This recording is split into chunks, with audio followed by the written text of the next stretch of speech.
मंसा मूसा दुनिया का सबसे अमीर राजा, जिसकी दौलत का अंदाजा आज तक नहीं लग सका। इस दुनिया में कई राजा महाराजा रहे हैं जिन्होंने समय समय पर शासन किया था और ढेर सारी धन संपत्ति के मालिक रहे थे। हालांकि बीतते वक्त के साथ राजा महाराजाओं का दौर खत्म हो गया, जिसकी एक बड़ी वजह युद्ध और धन संपत्ति का खत्म हो जाना था।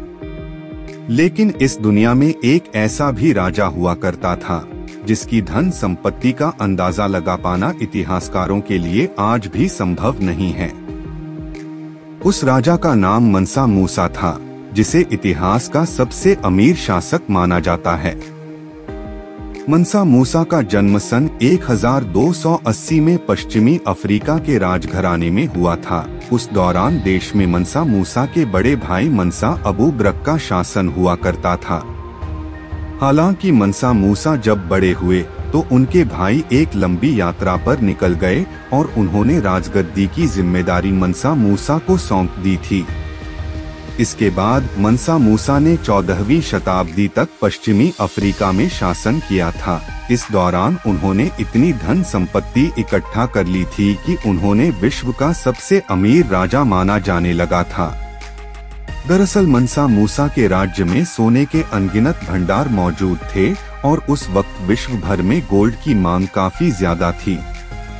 ऐसे में पश्चिमी अफ्रीका की गोल्ड खदानों से विश्व भर के ज्यादातर देशों को सोना भेजा जाता था, जिसकी वजह से मंसा मूसा की कमाई और संपत्ति में दिन रात इजाफा होता चला गया। बताया जाता है कि उस दौर में अकेले पश्चिमी अफ्रीका में विश्व का आधा सोना मौजूद था, जिसका सीधा फायदा मंसा मूसा को होता था। मंसा मूसा की संपत्ति को लेकर उस वक्त भी किसी को खास जानकारी नहीं थी, क्योंकि राजा के पास इतना धन था कि कोई भी उसका ठीक अंदाजा नहीं लगा सकता था। हालांकि मंसा मूसा की मृत्यु के बाद इतिहासकारों ने उनकी धन संपत्ति का आकलन करने की कोशिश की, जिसमें उन्होंने पाया कि मंसा मूसा अपने समय में $400 बिलियन से भी ज्यादा की संपत्ति के मालिक रहे होंगे। मंसा मूसा के बाद संपत्ति की कोई कमी नहीं थी, लेकिन इसके बावजूद भी दुनिया का सबसे अमीर राजा देखते ही देखते कंगाल हो गया था। दरअसल मंसा मूसा एक नेक दिल शासक था, जो प्रजा के बीच धन संपत्ति बांटने में बिल्कुल भी कंजूसी नहीं करते थे।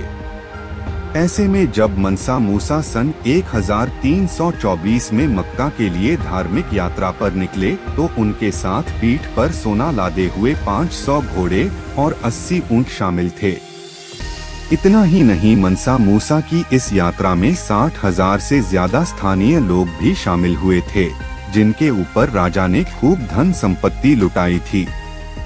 कहा जाता है कि मक्का की यात्रा के दौरान मंसा मूसा ने ही सभी लोगों, घोड़े, ऊंट और अपने साथियों का खर्च उठाया था, जबकि वह जिस भी जगह पर रुकते थे वहां आम लोगों को धन संपत्ति बांटने लगते थे।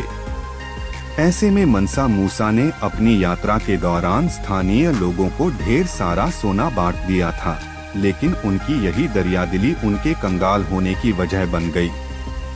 मंसा मूसा ने मक्का की यात्रा के दौरान ढेरों सोना लूटा दिया था, लेकिन उन्हें इस बात का अंदाजा नहीं था कि पश्चिमी अफ्रीका में गोल्ड के भंडार खत्म होने लगे हैं। ऐसे में विश्व भर से गोल्ड की मांग कम होने लगी, जिसकी वजह से पश्चिमी अफ्रीका की अर्थव्यवस्था बुरी तरह से डगमगा गई थी। इसी बीच दुनिया के अन्य देशों में ही गोल्ड की खदानें मिलने लगी थी, जिसकी वजह से पश्चिमी अफ्रीका में सोने के दाम कम होने लगे। अब न कोई गोल्ड खरीदता था और न ही उसकी वजह से मंसा मूसा की कमाई होती थी, जिसकी वजह से उनके देश में गरीबी और भुखमरी के हालात पैदा हो गए थे। देश के हालात लगातार बिगड़ते जा रहे थे, जिन्हें काबू कर पाना मंसा मूसा के बस से बाहर था।